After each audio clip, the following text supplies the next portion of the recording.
Bonjour à toutes. Nous allons donc aborder ce sujet délicat ce matin. Pourquoi notre féminité est-elle blessée?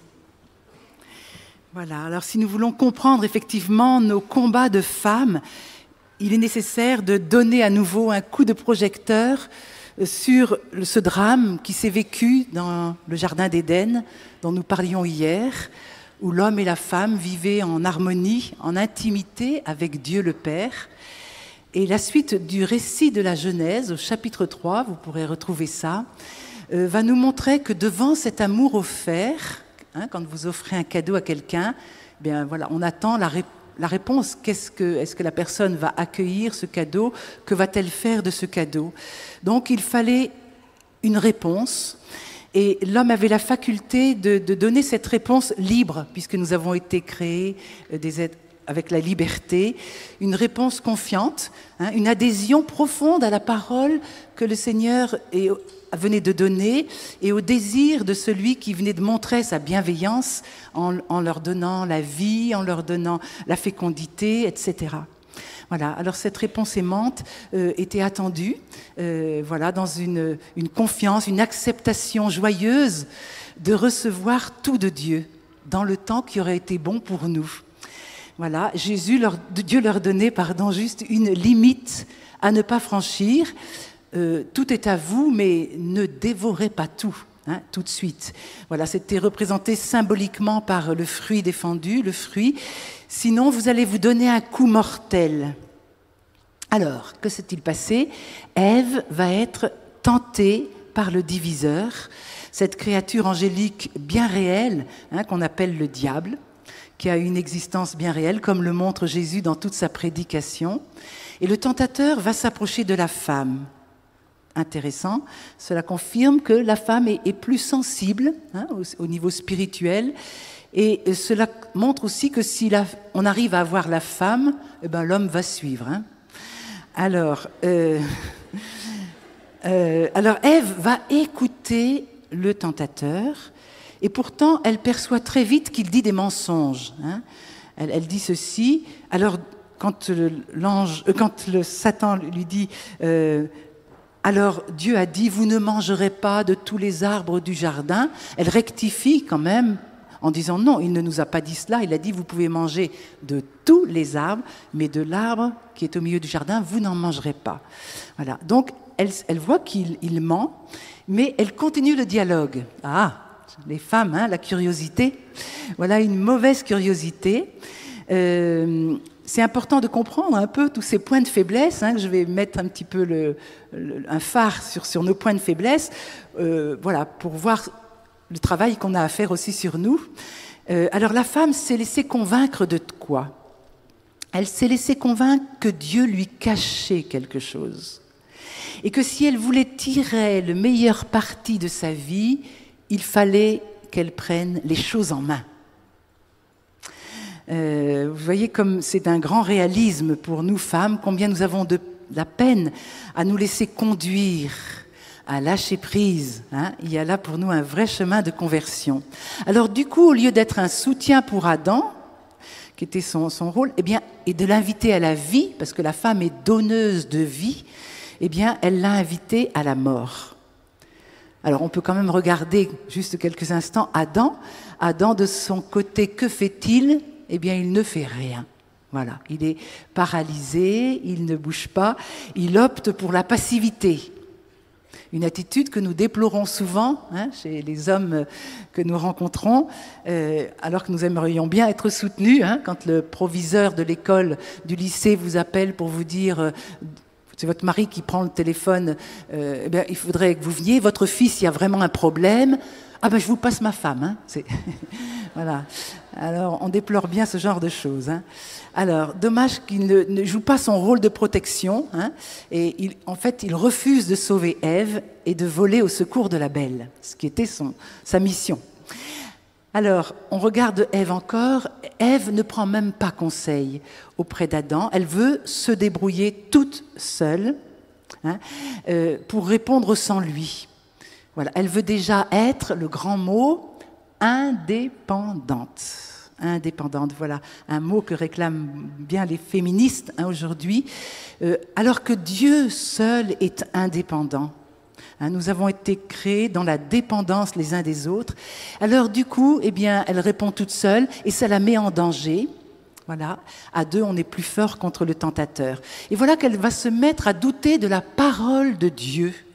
Sur la suggestion d'un inconnu, elle va désirer capter et non recevoir. Voilà. Et mettre la main sur l'intelligence qui, lui dit-on, lui permettra de dominer. Alors elle va également regarder l'extérieur, elle va s'en remettre à ses sens et à son imagination. L'homme vit que l'arbre était bon à manger et le fruit séduisant. Voilà, elle s'en remet à ses sens et à son imagination. Attention aussi des femmes qui se laissent bien avoir aussi par leurs sens. Et elle pose l'acte que Dieu défendait par amour. Voilà. Alors, elle désire l'intelligence, ça ne veut pas dire que la femme doit rester, ne doit pas être intelligente, bien sûr, mais elle désire l'intelligence en premier. Voilà. Et non l'amour, quoi, en fait. Et en captant les choses et en s'opposant à Dieu. Vous voyez, elle veut l'intelligence, mais en s'opposant à Dieu. Alors elle va entraîner son mari dans la désolidarisation avec Dieu. Voilà, et ça s'appelle le péché.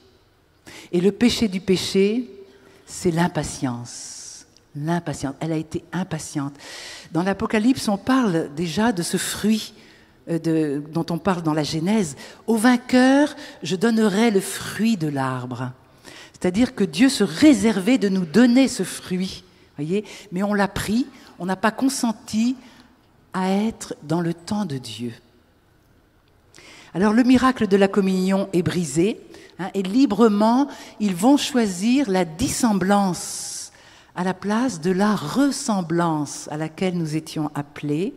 Un choix dramatique qui va les séparer de Dieu. Adam, où es-tu? Et depuis, Dieu cherche sa créature, et l'homme se cache. Où es-tu? C'est le cri de l'amour infini qui a perdu son bien-aimé. Alors un vent glacial va remplacer ce souffle divin, et l'amour ne circule plus. Alors ils vont connaître maintenant effectivement le bien et le mal, alors que Dieu voulait qu'ils ne connaissent que le bien. Donc le péché originel est venu gravement entraver le plan de Dieu, le projet de Dieu sur l'homme et la femme. Alors ça va créer une triple division. D'abord, avec Dieu, ils se sont coupés de Dieu, de cette intimité pour laquelle nous étions faits. Une division en nous-mêmes, nous sommes tiraillés en nous-mêmes entre le bien et le mal. Nous avons perdu cette paix, cette harmonie intérieure. Et puis entre eux, eh bien, ils vont être en partie désolidarisés l'un de l'autre, et ils vont commencer à s'accuser, et ils vont découvrir la nécessité de se protéger l'un l'autre par un vêtement. Voilà, donc on pourrait même ajouter encore une division avec le monde créé qui va leur devenir souvent hostile.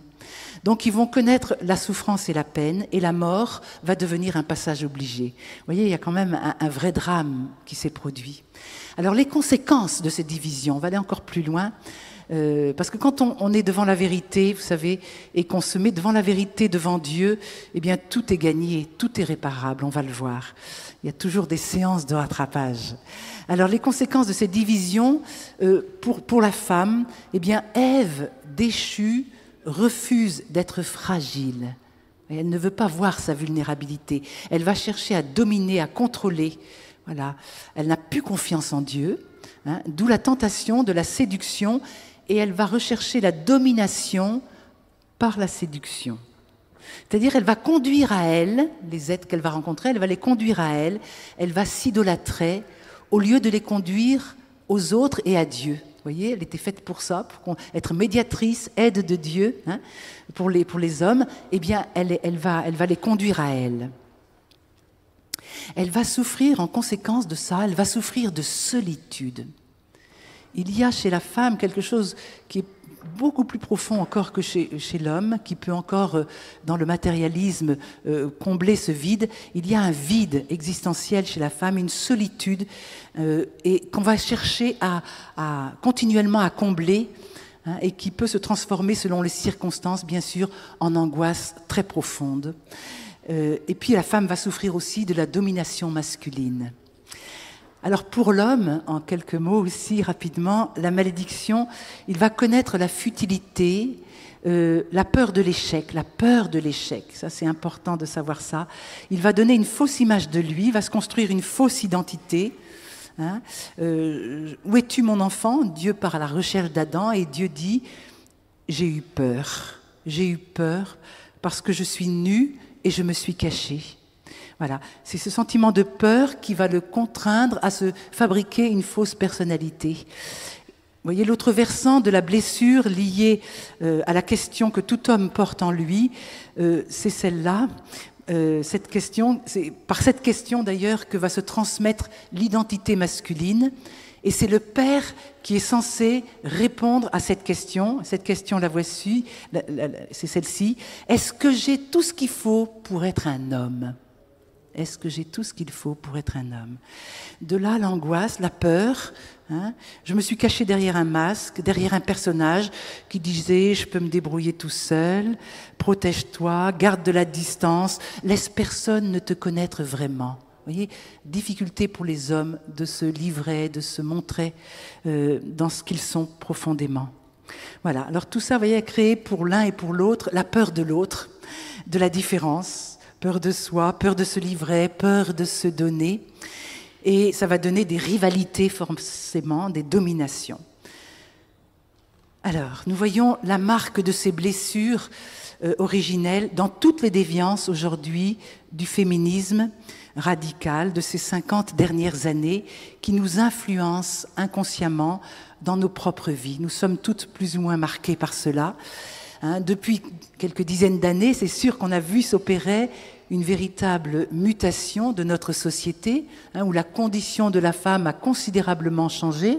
Il y a eu des avancées spectaculaires, on a obtenu un certain nombre de droits, et il était grand temps qu'on obtienne ces droits.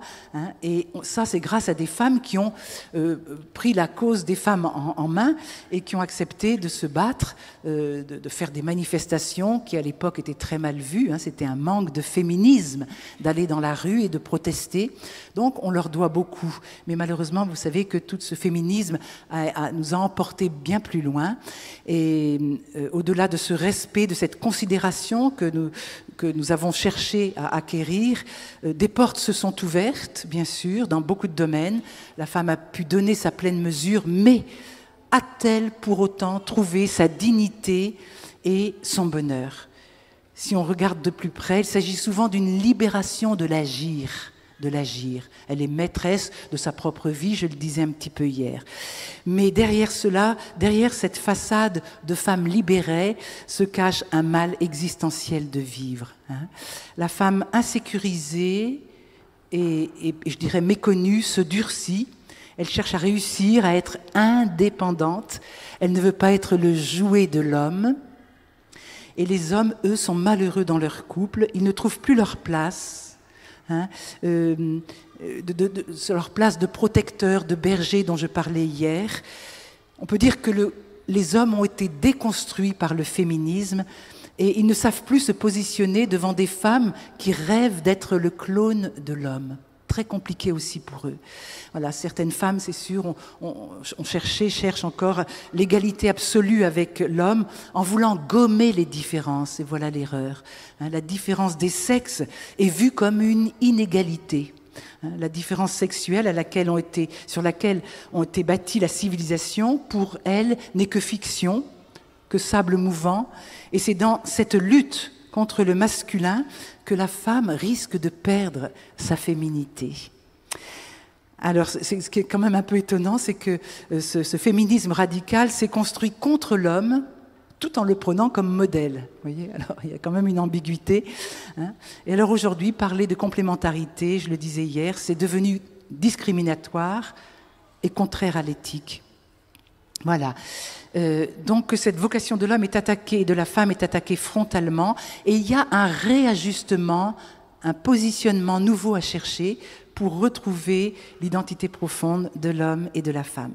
Hein, le grand combat des féministes, c'est de détruire, déconstruire ce qu'elles appellent les stéréotypes, hein, c'est-à-dire des choses,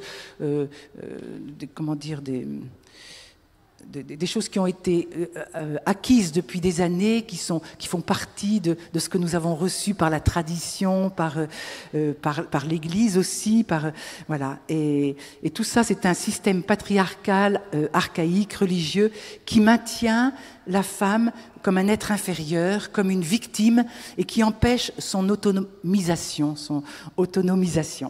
Voilà.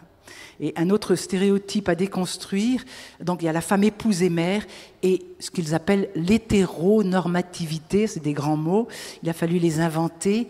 Donc être un homme ou une femme, tout simplement, c'est quelque chose d'enfermant. Hein, et il faut pouvoir changer d'identité sexuelle comme on le souhaite au fil des années. Alors, donc les conséquences de ça, c'est que la femme, comme mère, est dévalorisée. Hein, la mentalité actuelle voudrait que la maternité et que la famille est vue comme un obstacle à notre liberté. Hein, combien de femmes, je vois autour de moi, de jeunes femmes, vraiment ne supportent plus de rester chez elles, même si elles ont eu plusieurs enfants, et vraiment elles délaissent vraiment cette présence d'une mère auprès de leurs enfants pour aller s'éclater dans des tas d'activités. Voilà, il faut impérativement se libérer de notre rôle de mère, d'éducatrice pour s'épanouir à l'extérieur du foyer. Voilà. Et puis la femme au travail, le féminisme radical va opposer maternité et travail. La femme se sent obligée de renoncer à son identité de mère si elle veut accéder à des bonnes promotions au sein du travail. Il faut cacher le fait qu'on ait des enfants, etc. Voilà. Alors avec toutes ces influences, vous comprenez bien que la femme est pas très bien. Hein. Elle est ballottée, elle est écartelée, elle est tiraillée, elle est culpabilisée. Elle a de multiples casquettes, elle voudrait tout réussir. On a dit hier qu'elle avait besoin de complétude. Hein, et elle voudrait pouvoir être une bonne mère, être pétante et performante au travail, et en même temps être une bonne paroissienne, bénévole, aider son curé, etc., etc. Et puis prendre du temps aussi pour elle, pour son corps, et ce qui est normal, voilà, avoir des amis, s'occuper de sa santé, autant d'aspirations qui se justifient. Mais elle est tiraillée, vraiment. Alors il faut savoir que la femme est au cœur vraiment d'un combat spirituel, et le démon va chercher à mettre la désespérance dans son cœur. La femme doit vraiment lutter contre le découragement, hein, et souvent on a l'impression qu'on a la tête sous l'eau. Il faut savoir que dans les attaques actuelles, la femme est au cœur de ces luttes du démon avec les prêtres, qui sont comme deux sources du mystère de l'Église, parce que la femme est l'âme de la famille. Et le démon va chercher à lui faire oublier cette vision première de Dieu sur elle, d'être médiatrice dans l'ordre de l'amour. Il veut détruire en elle la capacité d'aimer, la responsabilité à l'égard de la fécondité et de l'éducation. Alors voyez, si nous avons évoqué hier donc cette beauté de la vocation de la femme, on ne sait pas trop par quel chemin y accéder à cause de toutes ces faux chemins de libération, et à cause de l'indifférence, je dirais, de ce féminisme par rapport aux aspirations profondes de la femme. Il faut donc un féminisme meilleur. Jean-Paul II en parle comme d'un nouveau féminisme. Il faut promouvoir aujourd'hui un nouveau féminisme. Il faut faire corps avec d'autres femmes. Il y a énormément d'associations, énormément de choses qui sont faites maintenant pour que nous nous regroupions et que nous ne nous laissons pas aller dans ces idéologies qui nous emmènent là où on ne voudrait pas aller. Pour changer la culture en faveur de la vie, disait Jean-Paul II, les femmes ont un rôle singulier, sans doute déterminant dans le domaine de la pensée et de l'action. Alors réveillons-nous, celui de promouvoir un nouveau féminisme. Alors, Donc, quel chemin de libération suivre? Je vous propose de regarder d'abord, de prendre conscience de votre identité de fille et de fille du Père. Tout commence par là. Pour nous réconcilier avec notre être de femme, il faut commencer par cela. Il y a un grand fossé qui s'est créé entre nous et le Père. À cause du drame du jardin d'Éden, il y a un fossé entre le Père et ses enfants. Et c'est un abîme et qui est l'objet de grandes souffrances pour nous et d'angoisse. Nous avons perdu cette intimité à laquelle nous étions appelés. Mais devant ce désastre, Dieu a refait un plan, vous le savez bien, et il nous a envoyé son Fils. Au-dessus de cet abîme, un pont a été jeté, et c'est Jésus qui est ce pont. C'est Jésus qui est venu jusqu'à nous pour nous réconcilier avec son Père. Il n'a fait que cela, nous parler du Père. Nous avions cette parole il y a 2 jours. Vraiment, voilà, je te remercie, Père, d'avoir caché cela aux sages et aux savants. Voilà, il nous a ouvert ce chemin de réconciliation avec le Père pour nous réintroduire dans son amitié, pour nous apprendre du coup à nous aimer les uns les autres. Il n'y a pas de fraternité possible s'il n'y a pas d'abord une filiation avec le Père. Vous voyez, aucun traité aujourd'hui des droits de l'homme ne mentionne le Père. Ce n'est pas étonnant. Il ne peut pas y avoir de fraternité du tout dans notre société parce qu'il n'y a pas cette relation d'abord avec le Père qui est la source de tout, source de toute création et source de tout amour. Et il va nous aider également, bien sûr, à nous réconcilier avec nous-mêmes et ainsi nous pourrons retrouver cette paix triplement perdue. Alors nous allons regarder Jésus qui est venu jusqu'à nous. Il a fait le déplacement. Alors nous allons prendre un petit temps pour regarder quelle a été son attitude vis-à-vis des femmes de son temps. Une attitude complètement révolutionnaire à l'époque, il faut se resituer à cette époque-là, et qui a été caractérisée par une grande profondeur, une grande transparence. Un grand nombre de femmes ont défilé devant Jésus, toutes de conditions différentes, d'âges différents, et à chacune, il a redonné sa dignité de femme. C'est magnifique. Chacune est une créature que Dieu a voulu sur cette terre pour elle-même. Et il leur a apporté une véritable libération. Alors je vais vous prendre le témoignage très très court, le plus court, parce que je n'ai pas beaucoup de temps, d'une des rencontres qu'il a faites. Alors c'est très très court, c'est dit en quelques lignes, c'est la fameuse femme courbée. Cette femme était blessée, et Jésus va, vous allez voir, la restructurer dans son être profond.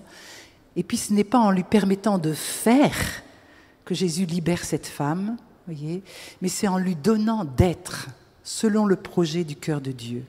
Et c'est ce qu'il va vouloir réaliser en chacune de vous. Alors je vous lis le passage. Or, Jésus enseignait dans une synagogue le jour du sabbat. Et voici qu'il y avait là une femme ayant depuis 18 ans un esprit qui la rendait infirme. Elle était toute courbée et ne pouvait absolument plus se redresser. La voyant, Jésus l'interpella et lui dit « Femme, te voilà délivrée de ton infirmité. » Et à l'instant même, elle se releva et elle glorifiait Dieu. Plus les termes exacts, mais c'est ça. Alors ce signe de la femme courbée se passe le jour du sabbat. C'est étonnant, tous les miracles de Jésus, vous pourrez retrouver ça, qui se passent le jour du sabbat, c'est Jésus qui prend l'initiative. C'est une anticipation du royaume, c'est lui qui prend l'initiative et qui va au-devant. Cette femme ne demandait rien, et il l'observe, il la voit, et il va au-devant d'elle. Voilà. Et il lui dit, veux-tu être guérie? Avance-toi. Et dans la foule, il la voit, et il lui dit, relève-toi. Et elle était, le texte nous dit, le texte grec dit, elle était toute courbée par un esprit de faiblesse. Alors il y a une bonne faiblesse, celle de reconnaître notre vulnérabilité, notre petitesse devant Dieu. Et puis il y a une mauvaise faiblesse, quelque chose qui nous tient courbés, qui nous replie sur nous-mêmes parce que nous ne sommes pas devant Dieu et que nous ne sommes qu'avec nous-mêmes, repliés. Et ça, c'est une mauvaise faiblesse qui ne vient pas de Dieu et elle vient, Jésus l'identifie comme venant de Satan. Alors peut-être certaines d'entre vous se sentent, même si vous êtes encore jeunes, eh bien peut-être écrasées et déprimées. Eh bien Jésus va vouloir faire avec vous ce qu'il a fait avec cette femme. Et il l'a remis droite, pour qu'elle rende gloire à Dieu, nous dit le texte. Voilà. Et dans la communion de ces deux regards, vous voyez, c'est ce qui nous est proposé de vivre, puisque Jésus est ressuscité, qu'il est vivant parmi nous. Vous voyez, c'est dans ces temps de cœur à cœur que vous allez pouvoir vivre jusqu'à la fin de cette session, que vous allez pouvoir être relevés. Mais il faut prendre ces temps vraiment de cœur à cœur, dans un face-à-face. La gloire de Dieu, c'est l'homme vivant, et la vie de l'homme, c'est la vue de Dieu. Voilà.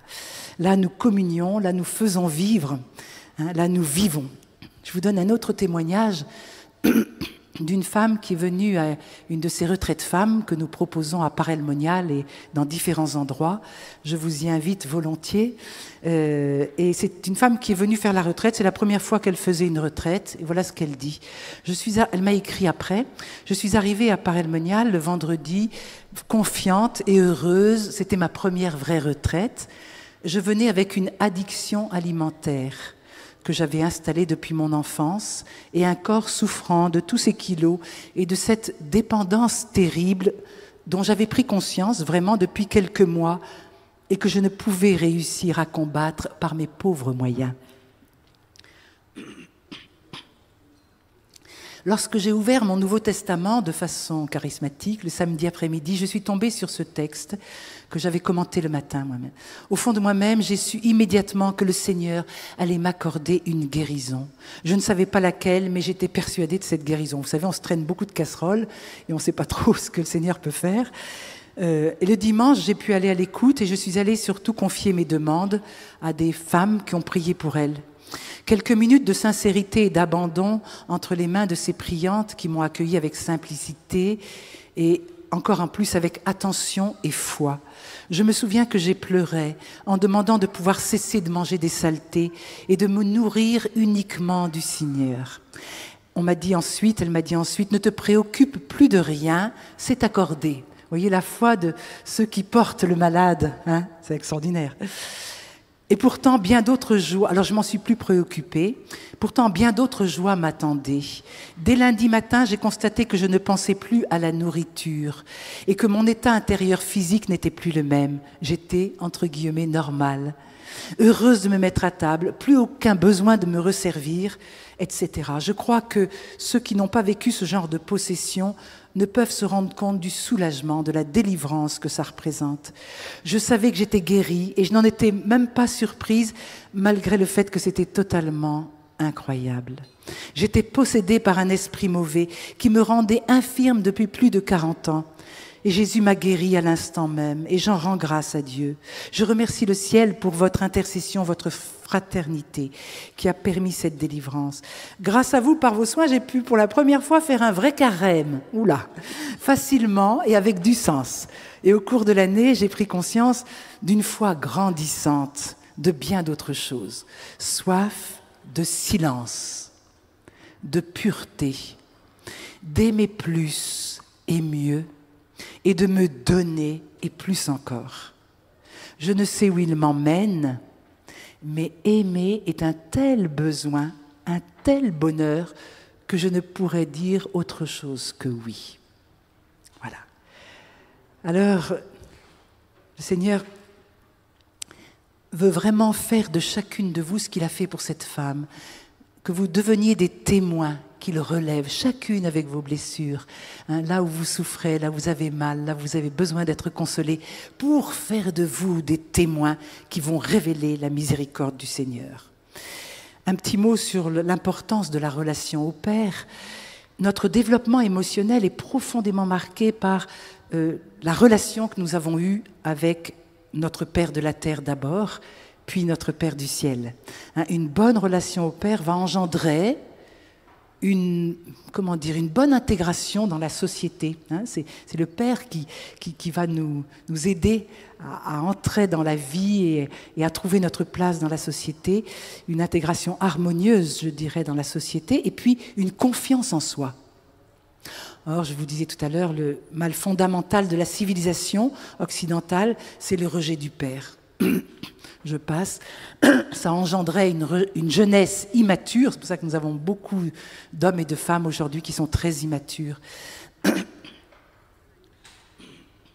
Seul le regard du Père va pouvoir ressusciter en nous l'enfant qui a été blessé. Nos blessures avec le Père, effectivement, on ne peut pas bien revenir dessus, hein, mais nous avons le Père du ciel qui se propose, excusez-moi, de venir nous rejoindre.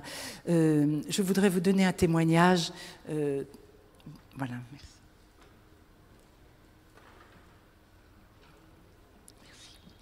D'une petite religieuse, 60 ans, qui avait eu absence de père par l'éducation, elle n'était pas du tout intéressée à ses enfants, et elle n'avait pas du tout confiance en elle, mais elle avait cet appel à la vie religieuse, et elle reste dans son couvent pendant des années et des années. Et puis il y a une visite canonique dans le couvent, c'est-à-dire un prêtre qui est nommé par Rome pour venir voir si tout va bien dans le couvent, et on fait voilà, on essaye de passer en revue un certain nombre de choses et de rencontrer les personnes. Et la providence, on va dire, a permis que cette femme, cette petite religieuse, passe dans le couloir au moment où le prêtre était en train de poser la question à la prière qui la concernait elle. Et la question était celle-ci. Le prêtre dit « Mais vous ne m'avez pas parlé de sœur un-telle » Réponse « Ah, celle-là, elle ne compte pas. Celle-là, elle ne compte pas. » Je ne sais pas si vous voyez la blessure que ça a pu provoquer, cette femme qui a donné déjà 30 ans de sa vie pour Dieu et qui n'est pas reconnue par sa supérieure. Celle-là, elle ne compte pas. Mais c'est bon. Alors, elle a vraiment conçu en elle vraiment une espèce de sentiment de désespoir pendant 24 heures. Et puis, elle a eu le courage, l'audace et la confiance de se mettre à nouveau dans la prière sous le regard du Père. Et elle s'est laissée consoler par le Père. Et elle s'est entendue dire, pour la première fois, elle a eu une motion de l'Esprit Saint, « Tu as du prix à mes yeux et je t'aime. » Et à l'instant même, elle a été guérie de toutes ces années de non-confiance. Elle a fait ensuite une belle ascension spirituelle. Elle est décédée 7 ans plus tard, mais en odeur de sainteté. Donc, vous voyez, les séances de rattrapage, toujours possibles, mais se mettre sous le regard du Père, voyez, parce que lui seul peut réhabiliter. Vous savez, quand on a été blessé, eh bien, c'est une chaîne infernale et on va blesser les autres parce qu'on a été blessé. Et lui seul peut rompre cette chaîne infernale qui fait qu'on blesse parce qu'on a été blessé. Donc, souvent, on tombe dans 2 pièges pour échapper à notre malaise et à nos blessures. Alors, il y a soit la politique de l'autruche, vous savez, on va tout faire pour oublier nos problèmes, mais en fait, alors on a un agenda hyper rempli, on est toujours au top d'un tas de choses, on ne supporte pas le vide, surtout pas le silence, et on essaye de tenir comme ça, mais en fait, il y a une déprime latente qui est là, et qui tôt ou tard va s'extérioriser. Ou alors, deuxième piège, c'est qu'on va tomber dans le nombrilisme, on va plonger dans le nombrilisme avec une analyse de soi qui n'en finira pas. Alors, des fois, c'est bon de faire une petite analyse sur des choses voilà, où vraiment on bute contre des obstacles, mais on ne doit pas y rester à vie et passer de thérapie en thérapie. Les thérapies ne sont qu'un outil, qu'une aide, mais qui est relative. Parce que la source de la guérison, elle est en Dieu. C'est Dieu qui donne la vie, c'est Dieu qui peut refaire les chairs à neuf. Quand on a été blessé, alors peut-être la gangrène s'y met. Donc c'est bon d'être aidé pour qu'on nettoie un petit peu la plaie, qu'on mette de l'alcool, qu'on fasse ce qu'il faut pour que la plaie ne dégénère pas. Mais voyez, refaire les chairs à neuf, il n'y a que Dieu qui peut faire ça. Et il faut vraiment aider toutes ces personnes qui restent dans ce nombrilisme et qui n'en sortent pas, les remettre dans la foi en un Dieu qui peut tout. Rien n'est impossible à Dieu. Hein. L'objectif de bien des techniques aujourd'hui, des thérapies, d'ateliers, de cercles, c'est de se réapproprier son corps dans sa sensibilité, dans ses mouvements intérieurs, dans ses ressorts affectifs insoupçonnés, être bien dans sa peau. Hein. C'est un peu la norme aujourd'hui culturelle, la nouvelle norme culturelle, et on est prêt à reconnaître les bienfaits de cela. Mais attention, attention, attention, de ne pas rester esclave de ces sensations, de ces apparences, parce que des fois ces thérapies ont la prétention de vouloir nous faire croire que le bonheur plénier est au bout de ces thérapies, qui ne restent que des moyens. Hein. Et le danger peut être aussi de se replier sur nous-mêmes, hein, et de nous couper de la relation avec l'autre. Il y a des effets secondaires qui sont pervers. On est consolé d'un côté, mais ça peut amener à un blindage relationnel vis-à-vis du mari, vis-à-vis de nos enfants, vis-à-vis de nos amis. Hein, moi, j'ai connu cela et vraiment, j'ai eu ce blindage relationnel, vraiment. Et voilà. Et puis Dieu ne devient qu'un outil au service de notre épanouissement personnel. Hein, c'est le pape François qui nous met en garde par rapport à tout cela dans sa toute dernière encyclique. Puis dans une autre encyclique là, de la joie de l'Évangile aussi, et il dit plus que l'athéisme, aujourd'hui, nous sommes face au défi de répondre adéquatement à la soif de Dieu, parce qu'on a soif de beaucoup de personnes, afin qu'elles ne cherchent pas à l'assouvir avec des propositions aliénantes, ou avec un Jésus-Christ, parce qu'on vous parle de Jésus-Christ dans toutes ces choses-là aussi, mais un Jésus-Christ sans chair et sans engagement avec l'autre. Ces propositions trompeuses n'humanisent pas et ne rendent pas gloire à Dieu. Vous voyez, le danger, je vous dirais, c'est que nous sommes, si vous voulez, sur cette terre, nous sommes dans un désert. Hein, nous ne sommes pas au paradis, nous ne sommes plus dans l'Éden. Hein, nous sommes dans un désert. Et voilà, je dirais que certaines techniques, tout ça, ont la prétention de dire que le désert n'existe plus. On va vous mettre dans un faux Éden. Or, ce désert, il est là. Et il va falloir le traverser. Toute notre vie sur cette terre, nous sommes dans ce désert. Martin Stephen, je sais, dans un témoignage, enfin, un enseignement sur l'angoisse en parle très bien. Et il dit, nous sommes donc dans ce désert et il faut trouver des oasis dans ce désert. Et parce que dans ces oasis, il y a des puits d'eau, il y a des sources. Et il faut simplement accepter de traverser le désert, mais avec des sources. Et notre ressourcement, ce sera la prière, ce sera cette union avec Dieu, ce sera la vie sacramentelle, ce sera, voilà les sources, les vraies sources. Or, voilà, on peut nous faire croire qu'il n'y a plus de désert. Ah, vous voyez, maintenant, tu es bien dans ta peau, tu es une femme libre et tu peux jouir de tout. Voilà, on t'a libéré d'un certain nombre de choses. Mais en fait, c'est pas vrai, la déprime reste là. Voilà, je parle de ça. Voilà, je dirais que, pour conclure sur ce sujet-là, que le piège le plus subtil, c'est de vouloir guérir ce qui ne doit pas être guéri, qui est cette soif de Dieu, cette nostalgie de Dieu, hein, et ce Dieu infini. Aucune thérapie ne pourra nous le donner, hein, ne peut être que des moyens, mais pour nous amener à cela. Alors voilà, je vous parle de tout ça parce que moi-même je l'ai vécu, je suis passée à travers toutes ces voies que j'ai cherchées, qui ont été souvent des cul-de-sac, des voies de garage pendant 10 ans. Et seul le regard de Dieu a pu me pénétrer dans mon intimité sans me blesser, et il a pu me dévoiler ma pauvreté sans me désespérer. Et c'est uniquement ce regard qui a transformé radicalement ma vie. Alors je vous donne mon témoignage un petit peu. Voilà, quand je suis née, ma mère était une femme généreuse et voulait avoir une famille nombreuse, mais elle voulait des garçons. Elle avait une bonne relation avec les hommes, je ne sais pas, et elle voulait que des garçons. Et j'arrive la 5e fille. Alors, très rapprochée de ma sœur, il y avait 11 mois de différence avec moi. Et voilà, les conséquences, il y a des conséquences à toutes ces choses-là, vous le savez bien, la psychologie moderne nous le dit maintenant. Mais j'ai pris la place, évidemment, du garçon que ma mère attendait tellement. Et toute mon enfance et mon adolescence, j'ai pris cette place. Bon, je passe les détails, mais à Noël, vous voyez, je commandais des mécanos et je faisais tous les travaux un peu masculins avec mon père. Voilà. Et tout le monde était très content, mais sauf que j'étais quand même très très mal à l'adolescence. Et voilà. Mais voilà, le regard d'un homme posé sur moi, qui m'a vu au-delà de ses blessures et qui m'a aimé dans ma féminité et qui m'a demandé en mariage. Voilà, donc nous nous sommes mariés, nous avons attendu un enfant. Et puis, 2 ans plus tard, je suis hospitalisée en urgence parce que j'avais en fait une hémorragie interne.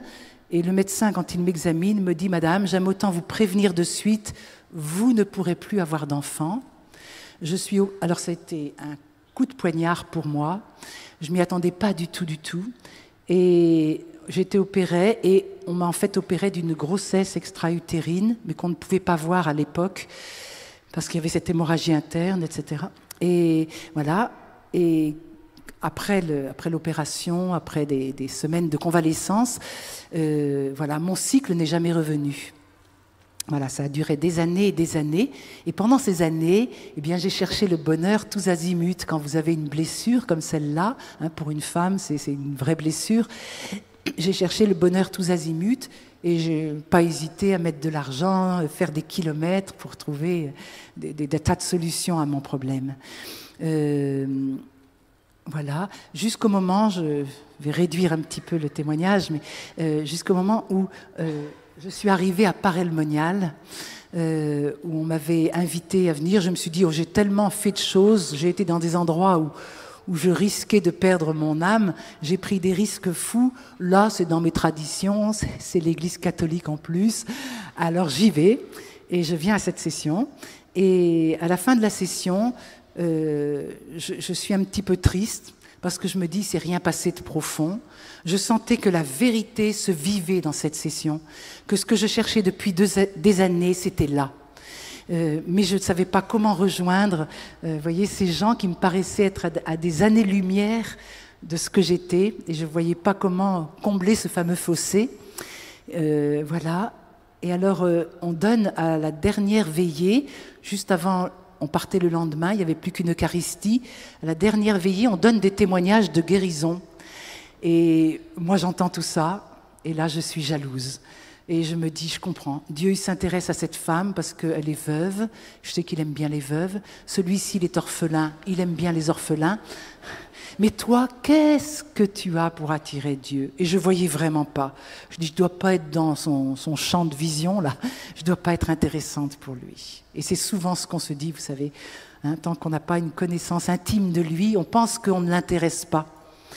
Et du coup, alors là, je me suis quand même ressaisie parce que je me dis, attends, ce matin, on avait un magnifique enseignement de Daniel Ange, qui n'était pas encore prêtre, mais que je buvais des yeux, et qui nous disait que nous étions tous en corps, et que quand une partie du corps était guérie, tout le corps était régénéré.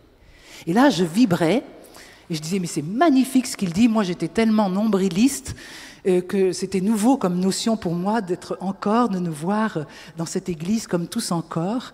Mais vous voyez, en fait, mes réactions charnelles sont revenues, mes pulsions de jalousie sont montées. Et je me suis ressaisie en me disant, mais Seigneur, si tu veux faire quelque chose pour moi, montre-moi mon péché. Parce que je me suis dit, peut-être que je n'ai pas été assez précise dans mes demandes, et je ne sais pas comment cette motion m'est venue. Hein, j'ai donc prié pour ceux qui avaient des guérisons. Et toi, si tu veux faire quelque chose pour moi, montre-moi mon péché. Je crois que si, je sais très bien d'où ça vient. On avait été aussi dans des choses d'anthroposophie, des choses de la gnose. Et on nous avait complètement enlevé cette notion du péché. Nous n'avions plus besoin de sauveur. On se sauvait par nous-mêmes, par tout le développement de notre intelligence, etc. Et j'avais perdu la notion du péché. J'ai demandé ça par grâce. Je vais le lendemain à la dernière célébration, la messe, dans la basilique, et je me mets au premier rang, une demi-heure avant, pour être sûre de tout capter. Je savais faire ça, capter avec mes sens. Et je pensais, Dieu, il ne m'échappera pas là. Et puis je me mets donc au premier rang. Mon mari n'était pas à côté de moi parce que souvent en retard. Et, et voilà. Et, et donc, je me mets au premier rang. Et puis, j'enregistrais tout. La messe commence et il y avait quelqu'un qui vient se mettre debout devant moi. Alors, j'étais un peu contrariée, je me lève, je le fais pousser. Et une autre personne vient se remettre debout. Je me dis, mais c'est pas possible, ils se sont donné le mot. Bon. Et puis, au moment de l'homélie, qui était pour moi extraordinaire, toutes les homélies ici, moi, j'avais jamais entendu ça en paroisse. Enfin, ça me touchait le cœur, c'était incroyable à cette époque-là.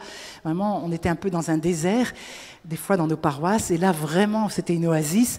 Et je me disais, je vais tout enregistrer, puis je vais réécouter tout ça chez moi.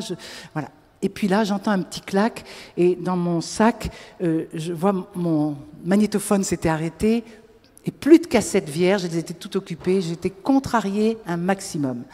Et le prêtre qui fait l'homélie, avec le texte du jour qui était le même qu'hier. Venez à moi, vous tous qui peinez et qui ployez sous le fardeau, et moi je vous soulagerai. Donc ça devait être, vous voyez, la même date, un mois de juillet en 1980. Voilà, et il fait ce magnifique commentaire de l'Évangile. Alors, vous allez vous dire comment j'ai pu le relever, puisque je n'avais pas pu l'enregistrer, mais j'ai acheté des cassettes 4 ans plus tard, était marqué Homélie par El Monial, et je suis retombée sur cette homélie. Alors je ne vais pas tout vous dire, hein, mais quelques passages. Le royaume vient, il est déjà au milieu de nous. Le Seigneur nous donne le mode d'emploi. Venez à moi, fermez les yeux. Moi qui essayais de regarder à droite, à gauche, regardez-moi, je suis la source de la guérison, de la vie. De mon cœur coulent des fleuves d'eau vive. Ne regardez pas le podium. Vous voyez, il insiste. Est-ce qu'elle va comprendre? Ne soyez pas distraite. Regardez-moi, car je suis doux et humble de cœur. Jésus est tellement doux et humble qu'il ne nous force pas. Comme une biche qui a soif de l'eau vive. Moi aussi, j'ai soif de toi, Seigneur. Est-ce que je vais mourir de soif à côté de la source? Est-ce que je vais rester immobile alors que le grand médecin est à côté de moi? Quand nous prions le cœur de Jésus devant le Saint-Sacrement, cela ne doit pas rester une simple dévotion. C'est beaucoup plus que cela. C'est une rencontre à laquelle il nous appelle. Quand nous venons à Paray-le-Monial, c'est comme les pèlerins d'Emmaüs. Voilà le moment où la plénitude de l'amour de Dieu se révèle. Tout d'un coup, il est là. Il chemine avec nous et on ne s'en rend pas compte tant il est doux et humble. Alors, pour la première fois de ma vie, comme un voile qui s'est levé, je n'entendais plus rien, je ne voyais plus rien, mais Jésus était là. Il était tout en blanc, les yeux baissés, et je me suis sentie aimée infiniment, comme jamais je n'avais connu l'amour.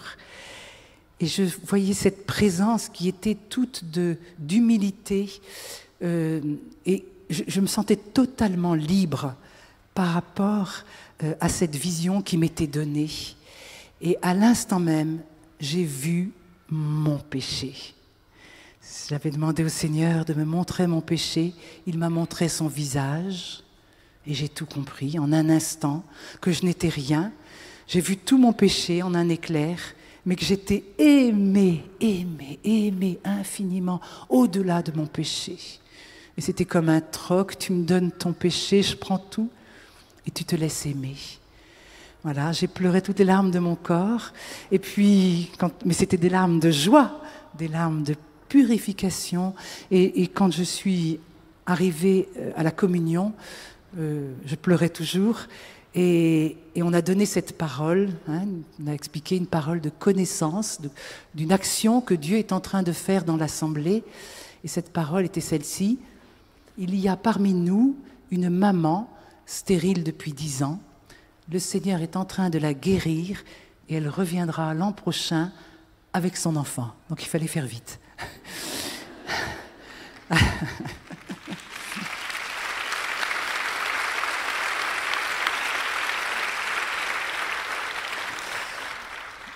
Alors j'ai entendu cela, mais je peux vous dire que pour ceux qui viennent pour la première fois, ça fait tellement drôle, enfin tellement étonnant, tellement inimaginable de penser qu'un Dieu qui est le Dieu créateur de tous les mondes, et ça je n'en doutais pas, mais qu'il puisse venir s'intéresser à votre petite personne comme ça, mais aussi précisément, stérile depuis 10 ans, ça faisait 10 ans, etc.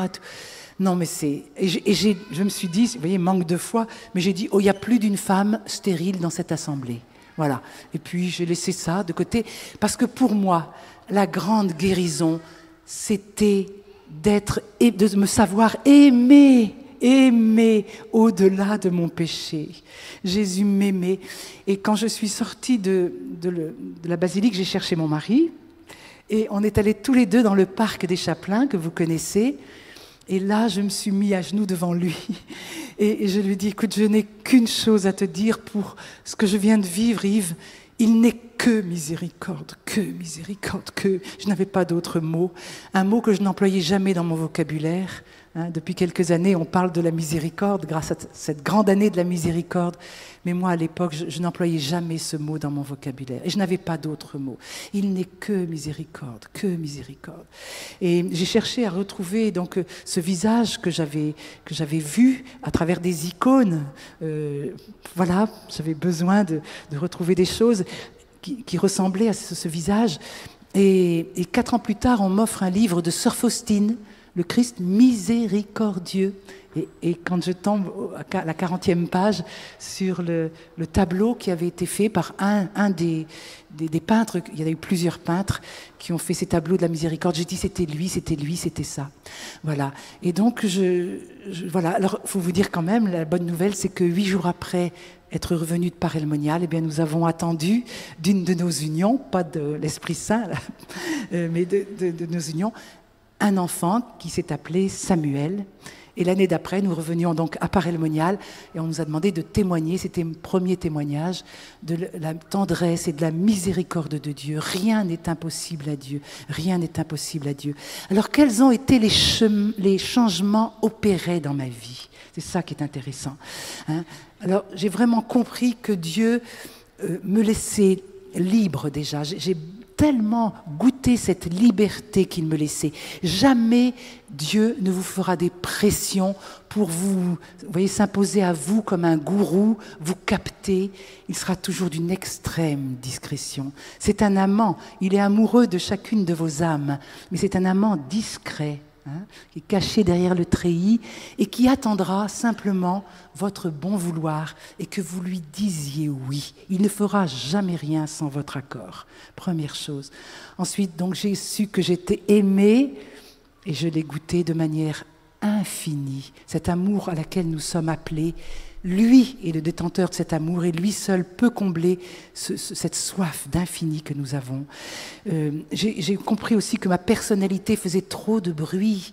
Moi, je m'étais fait une petite personnalité à la force des poignets, volontariste, qui fait toujours des bonnes choses, qui est généreuse, et puis généreuse, mais sur mes propres forces.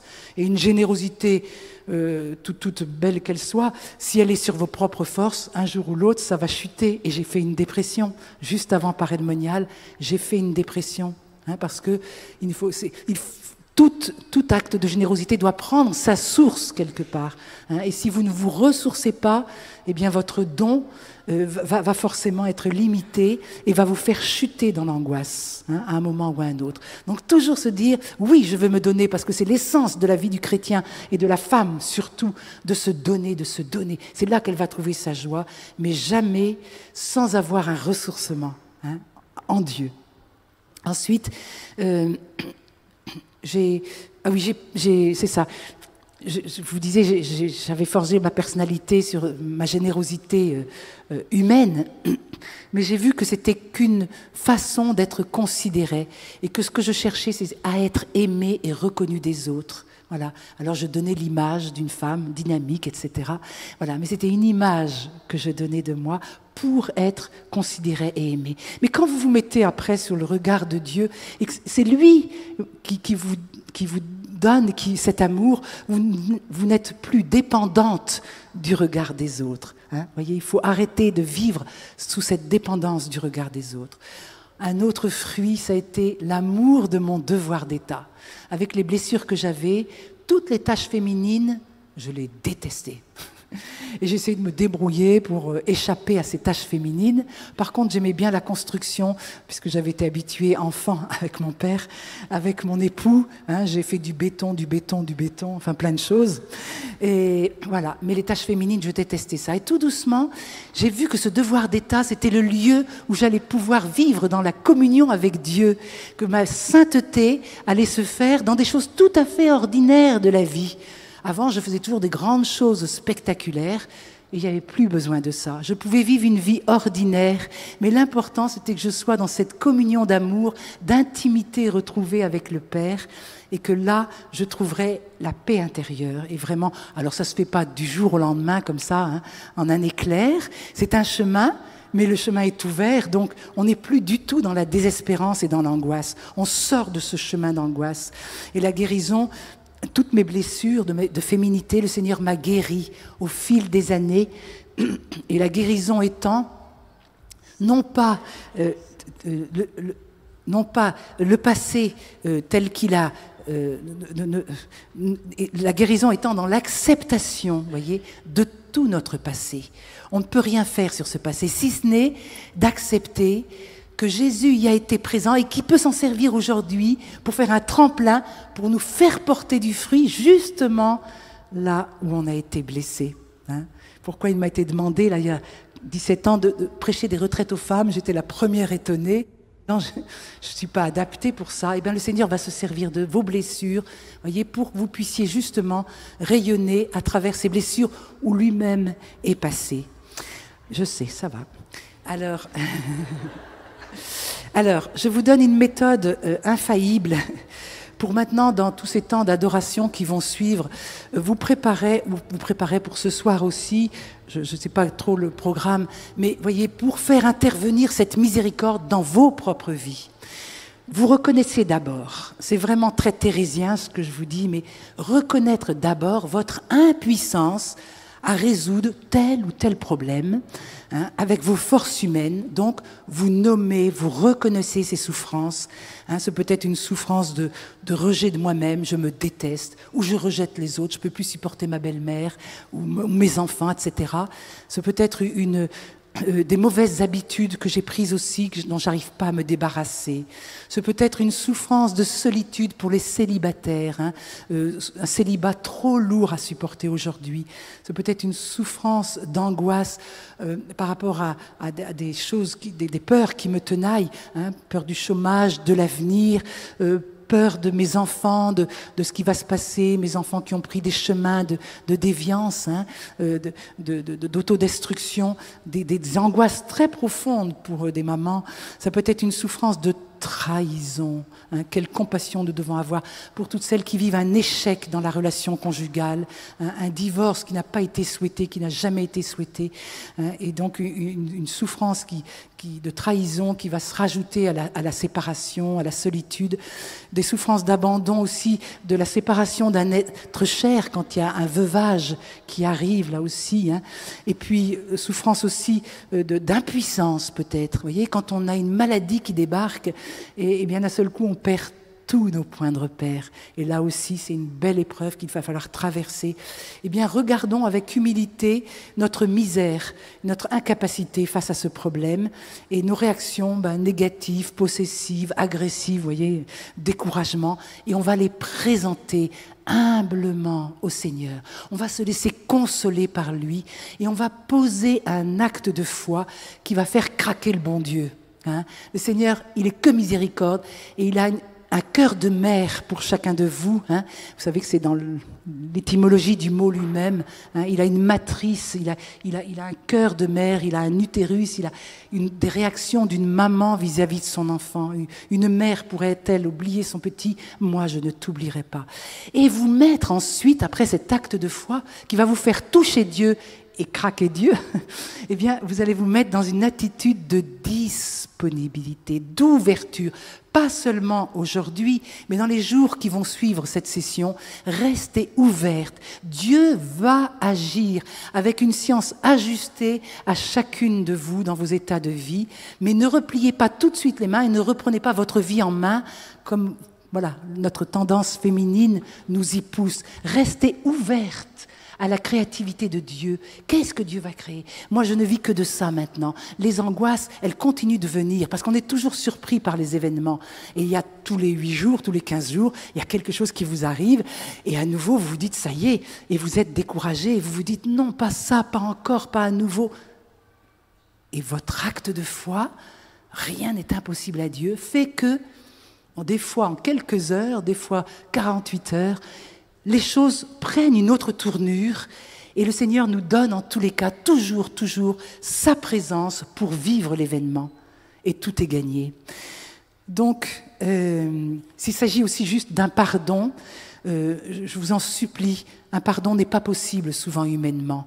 Alors déposez votre incapacité à Dieu de pardonner et demandez-lui, de vous consoler d'abord. Vous avez d'abord besoin de consolation, puis de vous faire entrer dans son regard pour celui qui vous a fait souffrir. Comment il le regarde? C'est bouleversant, je l'ai vécu. Comment il vous regarde? Et là, eh bien, vous accueillez quelque chose qui est du divin, qui vient de lui et qui va vous permettre de laisser monter un pardon. Quelle libération quand on a pardonné et qu'on peut à nouveau faire circuler l'amour.